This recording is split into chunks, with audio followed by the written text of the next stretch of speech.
मैं सबसे पहले आपको कुछ इन्फॉर्मेशन बताऊंगा वायुमंडल से रिलेटेड। थोड़ा सा आप उस चीज को ध्यान रखिएगा, फिर मैं आपको ग्राफिकली हर चीज समझाऊंगा। सबसे पहले मैं आपको बताता हूँ कि जैसे कि हमारा वायुमंडल होता है वो डिफरेंट डिफरेंट परतों से मिलकर बना होता है।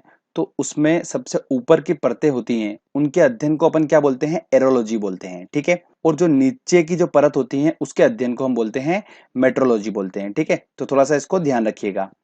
उसके बाद आगे एक ध्यान रखिएगा कि वायुमंडल जो होता है हमारा वो 10,000 किलोमीटर तक फैला हुआ है। इस वायुमंडल में डिफरेंट डिफरेंट टाइप की गैसेस होती हैं, पर सबसे अधिक मात्रा में जो गैस होती है वो होती है नाइट्रोजन, जिसका परसेंट होता है 78% होती है नाइट्रोजन हमारे वायुमंडल में। उसके बाद ऑक्सीजन होती है जो कि 20.9% समथिंग हमारी ऑक्सीजन होती है। उसके बाद नंबर आता है कार्बन डाइऑक्साइड का, जिसका परसेंट होता है 0.03%।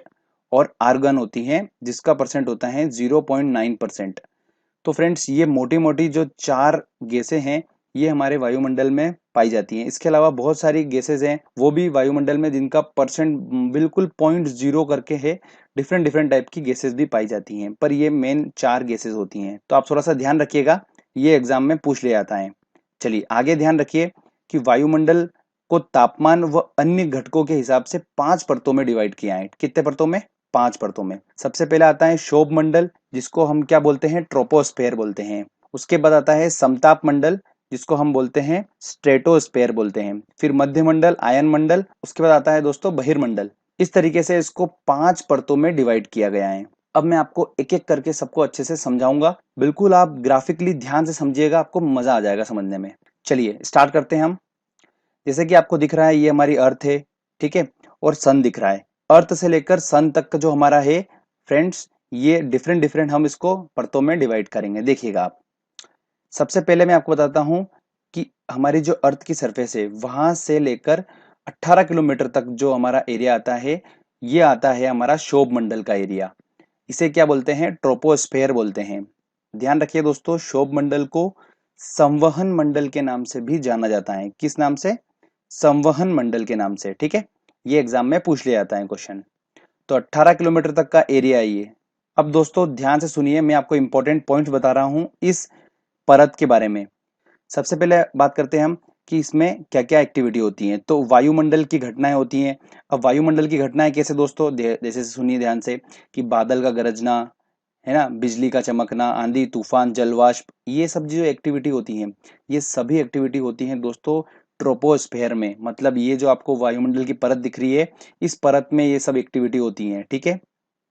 सबसे ज्यादा डेंसिटी जो होती है, घनत्व जिसको बोला जाता है, वो होता है क्षोभ मंडल का।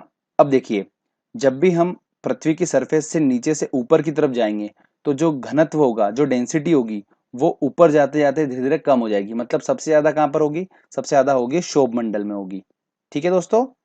चलिए आगे हम बात करते हैं अब कि ग्रीन हाउस प्रभाव जो होता है वो इसी परत में मैक्सिमम देखा जाता है। तो ग्रीन हाउस प्रभाव क्या होता है, अब ये काफी डाउटफुल चीज है, तो मैं आपको थोड़ा सेपरेटली ले जाके इसको अच्छे से समझाता हूं। चलिए तो ध्यान से सुनिएगा दोस्तों, ग्रीन हाउस प्रभाव क्या होता है। गैसें, गैसें कौन कौन सी होती हैं, नाइट्रोजन जैसे कि कार्बन डाइऑक्साइड हुई, ऑक्सीजन, जलवाष्प, मीथेन, अलग अलग डिफरेंट टाइप की जो गैसेस होती हैं, ये वायुमंडल के चारों ओर अपना एक मोटा घेरा बना लेती हैं। जो वायुमंडल सरफेस होती है हमारी अर्थ के ऊपर वायुमंडल होता है, ये वायुमंडल में क्या करती हैं, ये जो गैसेस होती हैं ये एक मोटा घेरा बना लेती हैं और सूर्य के प्रकाश को बाहर नहीं जाने देती हैं। सूर्य का प्रकाश इंटर करा, उसको बाहर नहीं जाने देती हैं। और इसकी वजह से क्या होता है, पृथ्वी पर तापमान बढ़ जाता है। इस तापमान का इन गैसों के द्वारा बढ़ना ही क्या कहलाता है, ग्रीन हाउस इफेक्ट कहलाता है। देखिए अब ग्राफ से देखिएगा, जैसे कि सन दिख रहा है आपको, ठीक है। यहाँ से रेज आई, अर्थ पे आई, ये हमारा एटमॉस्फेयर जो आपको बिल्कुल व्हाइट व्हाइट जो आपको दिख रहा है, ये एरिया अर्थ के ऊपर का, ये हमारा एटमॉस्फेयर है, ठीक है। इस एटमॉस्फेयर के बाहर से क्या होता है, कुछ रे जैसे की होती हैं, पराबैंगनी किरणें होती हैं। ये किरणें जो होती हैं ये एटमॉस्फेयर टकराकर पहले ही बाहर हो जाती हैं ओजोन लेयर की वजह से, वो मैं आपको आगे बताऊंगा। और जो कुछ लेयर होती हैं वो एटमॉस्फेयर में एंटर कर जाती हैं। और ये लेयर अगर एटमॉस्फेयर में एंटर कर रही हैं तो क्या करती हैं, ये गैसेस जो होती हैं अलग अलग टाइप की, ये एक मोटा घेरा बना लेती हैं और इन गैसेस को बाहर नहीं जाने देती हैं। जिसकी वजह से क्या होता है कि पृथ्वी पर टेम्परेचर जो होता है वो बढ़ जाता है। और ये टेम्परेचर बढ़ना बहुत जरूरी है। अगर ये ग्रीन हाउस इफेक्ट नहीं होगा, ये एक नेचुरल चीज है, अगर ये नहीं होगा तो पृथ्वी पर टेम्परेचर जो होगा वो 18 डिग्री माइनस का होगा। ठीक है, मतलब बहुत ज्यादा ठंड होगी, तो यहाँ पर जीवन बिल्कुल भी संभव नहीं होगा फिर। इसलिए ग्रीन हाउस इफेक्ट होना बहुत जरूरी है। ठीक है दोस्तों, इसकी वजह से ही आज जो एवरेज टेम्परेचर है वो 15 डिग्री सेल्सियस पे मेंटेन है। तो आपने कुछ बहुत बातें समझी। अब ध्यान से सुनिए, मैं आपको थोड़ा सा इसको और अच्छे से जूम करके बताता हूँ।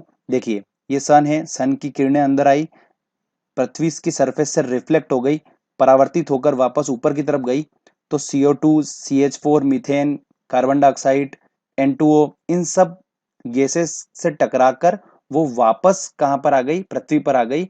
और इसी वजह से क्या हुआ दोस्तों, टेम्परेचर बढ़ गया। इसी को हम बोलते हैं ग्रीन हाउस इफेक्ट। तो ये समझना बहुत जरूरी है, इससे क्वेश्चंस बनते हैं एग्जाम में।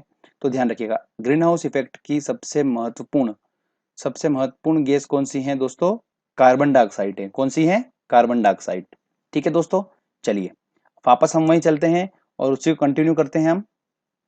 तो फ्रेंड्स, आपने समझा ग्रीन हाउस इफेक्ट क्या होता है। ठीक है, तो इस ग्रीन हाउस इफेक्ट के कारण ही क्षोभ मंडल जो होता है वो सबसे ज्यादा गर्म होता है। दूसरी परत के कंपैरिजन में क्षोभ मंडल जो होता है, ट्रोपोस्फेयर जो होता है, ये सबसे ज्यादा गर्म होता है।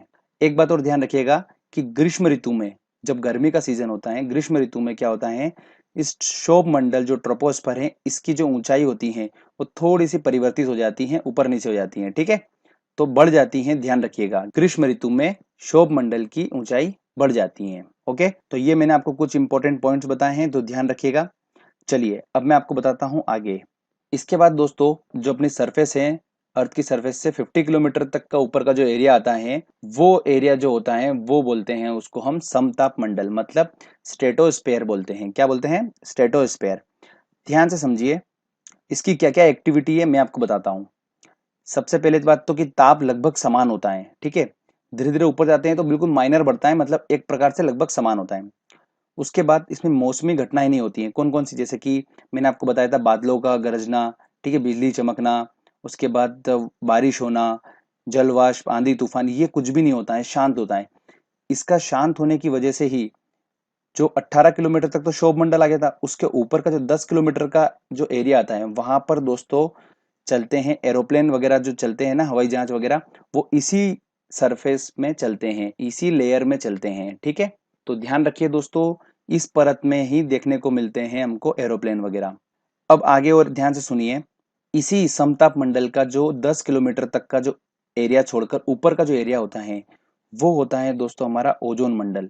ओजोन लेयर यहीं पर ही पाई जाती है समताप मंडल में। बहुत इंपॉर्टेंट क्वेश्चन है, यूपी, PSC, SSC, इन सब में एग्जाम में क्वेश्चंस पूछे जाते हैं इससे, तो आप ध्यान से समझिए। अब ओजोन लेयर कहाँ पर पाई जाती है, समताप मंडल का ऊपर का जो हिस्सा होता है ये ओजोन मंडल होता है, और ओजोन लेयर यहीं पे पाई जाती है। ओजोन लेयर जो होती है, ये क्या करती हैं, इसका काम ये होता है कि सूर्य से बहुत सारी किरण पृथ्वी तक आती हैं, बिल्कुल आती हैं। देखिए आपको दिख रहा होगा।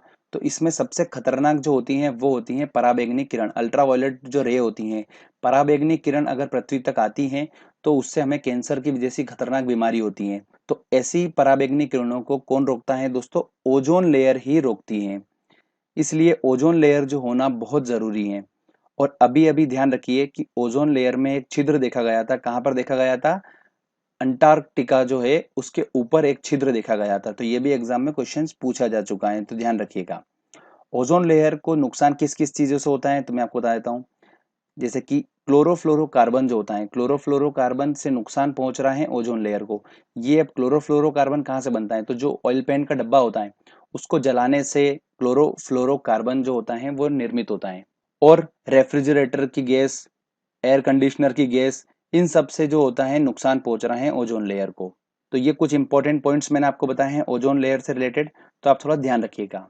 एक बात और ध्यान रखिए, ओजोन लेयर की जो मोटाई होती है उसको हम काई में नापते हैं, डाप्सन में नापते हैं। तो इसको नोट डाउन कर लीजिएगा फ्रेंड्स, कि ओजोन लेयर की मोटाई को हम डाप्सन में नापते हैं, एक इकाई होती है ये।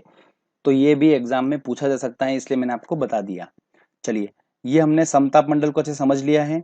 इंपॉर्टेंट पॉइंट्स मैंने आपको बता दिए हैं, इन्हीं से क्वेश्चन बनना है। आगे हम ऊपर अब चलते हैं लेयर पे। तो अगली लेयर आती है दोस्तों हमारी इससे ऊपर, 80 किलोमीटर, मतलब 50 किलोमीटर तक हम पढ़ चुके हैं, 50 से ऊपर तक चलते हैं हम तो 30 किलोमीटर का जो हमारा रेंज है, तो 80 किलोमीटर तक जो एरिया आता है हमारा, उसको बोलते हैं हम मध्य मंडल। क्या बोलते हैं फ्रेंड्स इसको, मध्य मंडल। मध्यमंडल की इंपॉर्टेंस मैं आपको बताता हूँ क्या होता है। अब हमारी पृथ्वी जो है वो अंतरिक्ष में है, ठीक है, और अंतरिक्ष में बहुत सारी उल्कापिंड हैं, और ये उल्कापिंड जो होती हैं उड़ती हुई हमारी पृथ्वी तक आती हैं, और अगर ये पृथ्वी को टकरा जाए तो ब्लास्ट होगा और जिससे पूरी पृथ्वी नष्ट हो सकती है। तो ये उल्कापिंड जो आती हैं, इस उल्कापिंड को ये मध्यमंडल ही क्या कर देता है, खत्म कर देता है, पृथ्वी तक नहीं पहुंच पाती हैं। तो ये बहुत ही इंपॉर्टेंट लेयर है, तो ध्यान रखिएगा, ठीक है। मध्यमंडल का काम आपको समझ में आ चुका है। उल्कापिंड जो आती हैं उसको पहले से ही वो खत्म कर देती हैं मध्यमंडल में ही। चलिए आगे हम बात करते हैं। अब अगला नंबर आता है दोस्तों, 80 किलोमीटर से लेकर जो 640 किलोमीटर तक का जो एरिया आता है उसे हम बोलते हैं आयन मंडल। इस आयन मंडल में ही रेडियो तरंग जो होती हैं वो परावर्तित होती हैं। जितने भी सैटेलाइट वगैरह जो होते हैं वो यहीं पर ही सेटल रहे हैं, यहाँ पर से ही हमको रेडियो तरंग जो होती हैं वो परावर्तित होती हैं। तो ये आप थोड़ा सा नोट डाउन कर लीजिएगा, ध्यान रखिएगा, बहुत इंपॉर्टेंट क्वेश्चन है, एसएससी 2013 2012 क्वेश्चन में पूछा गया है। अगला हम बात करते हैं दोस्तों, इसके ऊपर का जो एरिया आता है उसको हम बोलते हैं वायुमंडल। तो दोस्तों मैंने आपको ये बता दिया पूरा। सबसे पहले हमने पढ़ा शोभ मंडल, फिर समताप मंडल, फिर मध्य मंडल, आयन मंडल और फिर वायुमंडल। तो इस तरीके से हमने ये 5 परतों को अच्छे से अध्ययन करा है। इन सब चीजों को आपको ध्यान रखना है, छोटी छोटी चीजें हैं। अगर ग्राफिकली आपने अच्छे से समझा, इसको सुना होगा, तो आपको आई थिंक सारा याद हो गया होगा। ठीक है फ्रेंड्स, दोस्तों अब हमारी बारी है टेस्ट की। हमने अच्छे से टॉपिक को पहले समझा, अब हम लगाएंगे क्वेश्चंस जो प्रीवियसली एग्जाम में क्वेश्चंस पूछे गए हैं, उनको हम सॉल्व करेंगे और आप खुद आसानी से उन क्वेश्चंस को सॉल्व कर पाएंगे। एक भी क्वेश्चन आप गलत नहीं करोगे, सारे क्वेश्चन आप सही करोगे। देखिएगा आप, क्योंकि हमने समझा ही अच्छे तरीके से उसको। एक एक करके चलिए हम क्वेश्चन सॉल्व करते हैं। पहला क्वेश्चन है दोस्तों हमारा, वायुमंडल में सबसे अधिक मात्रा में कौन सी गैस पाई जाती है। तो हमने पढ़ रखा है कि 78% कौन सी गैस होती है, नाइट्रोजन होती है, तो आंसर इसका लगेगा बी। अगला क्वेश्चन है, निम्न में से कौन सी गैस ग्रीन हाउस इफेक्ट के लिए उत्तरदायी थी। देखिए ग्रीन हाउस इफेक्ट के लिए उत्तरदायी थे सबसे ज्यादा कार्बन डाइऑक्साइड, तो इसका आंसर लगेगा डी। मैंने आपको बताया था, तो ध्यान रखिएगा, ठीक है। ये कार्बन डाइऑक्साइड ही होती हैं जिसकी वजह से वो क्या करती हैं, जो किरण होती हैं वो बाहर नहीं जाती हैं एटमॉस्फेयर से, और गर्म रखता है कार्बन डाइऑक्साइड। तो आंसर इसका लगेगा डी। अगला क्वेश्चन है हमारा, भूपृष्ठ से परावर्तित अवरक्त किरणों के अवशोषण द्वारा भू वायुमंडल के तापमान में वृद्धि की प्रक्रिया को क्या कहते हैं। देखिए थोड़ा सा टिपिकल लैंग्वेज है, अब इसको समझिए कि क्या बोल रहा है। देखिए वो बोल रहा है कि जो सरफेस है हमारी अर्थ की, उससे जो रिफ्लेक्ट हो रही है हमारी जो किरण, ठीक है, और वायुमंडल उसको अवशोषित कर रहा है, जिससे टेम्परेचर जो है वो बढ़ रहा है एटमॉस्फेयर का, इसको क्या बोलते हैं। तो इसको हमने पढ़ रखा है, ग्रीन हाउस इफेक्ट ही बोलते हैं, तो इसका आंसर लगेगा ए। ठीक है, चलिए आगे और इंपॉर्टेंट क्वेश्चन देखते हैं हम।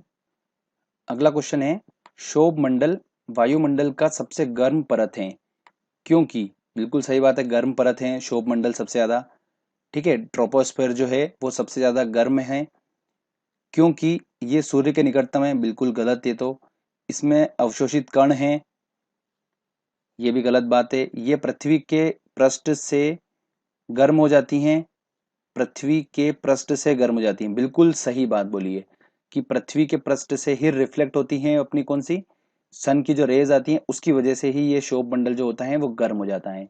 तो इसका आंसर लगेगा दोस्तों सी। ठीक है, वायुमंडल में दैनिक मौसम परिवर्तन किस परत के कारण होता है। तो जो डेली अपना जो मौसम चेंज होता है वो किस परत के कारण होता है, तो वो होता है दोस्तों क्षोभ मंडल के कारण, जो ट्रोपोस्फेयर होती है हमारी उसके कारण होता है। बादल का गरजना वायुमंडल की किस परत में होता है। देखिए हमने क्या देखा था, बादल का गरजना कहां पर था, क्षोभ मंडल में था, तो इसका आंसर लगेगा बी। ठीक है, चलिए आगे देखते हैं इंपॉर्टेंट क्वेश्चन और हम। अगला क्वेश्चन है दोस्तों हमारा, हवाई जहाज प्राय फिल इन द ब्लैंक्स में उड़ते हैं। तो हवाई जहाज का मैंने दोस्तों आपको बताया था कि समताप मंडल में जो अदर एक्टिविटी नहीं होती कैसी, जैसे कि वर्षा की और बादल का गरजना, बिजली का चमकना, ये सब एक्टिविटी समताप मंडल में नहीं होती है, इसलिए जो बेस्ट होता है सबसे अच्छा हवाई जहाज के लिए वो होता है समताप मंडल। तो इसका आंसर लगेगा ए आंसर। अगला क्वेश्चन है, पृथ्वी की सतह से सबसे दूर वातावरण की परत को क्या कहते हैं। देखिए पृथ्वी की सबसे दूर की परत पूछिए, तो सबसे दूर कौन सी होती है दोस्तों, वायुमंडल होती है, तो इसका आंसर लगेगा सी आंसर। वायुमंडल में सबसे अधिक ओजोन कहाँ पे केंद्रित है, तो वायुमंडल में सबसे अधिक ओजोन कहाँ पर है, समताप मंडल में है, तो इसका आंसर लगेगा ए आंसर। आगे और क्वेश्चन देखते हैं हम। अगला क्वेश्चन है, निम्न में से किस मंडल को संवहन मंडल बोलते हैं? देखिए, संवहन मंडल किसको बोलते हैं? क्षोभ मंडल को बोलते हैं। मैंने आपको बताया था स्पेशली, तो आंसर इसका लगेगा ए आंसर। किस ऋतु में क्षोभ मंडल की ऊंचाई में वृद्धि होती है? देखिए, ग्रीष्म ऋतु में होती है, तो इसका आंसर लगेगा बी आंसर। संचार उपग्रह किस वायुमंडल की परत में स्थित होते हैं? तो आयन मंडल में स्थित होते हैं, वहीं से ये रेडियो तरंगे जो होती हैं वो परावर्तित होती हैं, तो इसका आंसर लगेगा डी आंसर। चलिए आगे और इंपॉर्टेंट क्वेश्चन देखते हैं हम। अगला क्वेश्चन है, क्षोभ मंडल में तापमान। क्षोभ मंडल में तापमान जो ट्रोपोस्फेयर है उसकी बात हो रही है, ऊंचाई के साथ घटता है, ऊंचाई के साथ बढ़ता है, अपरिवर्तित रहता है, या पहले घटता है फिर बढ़ता है?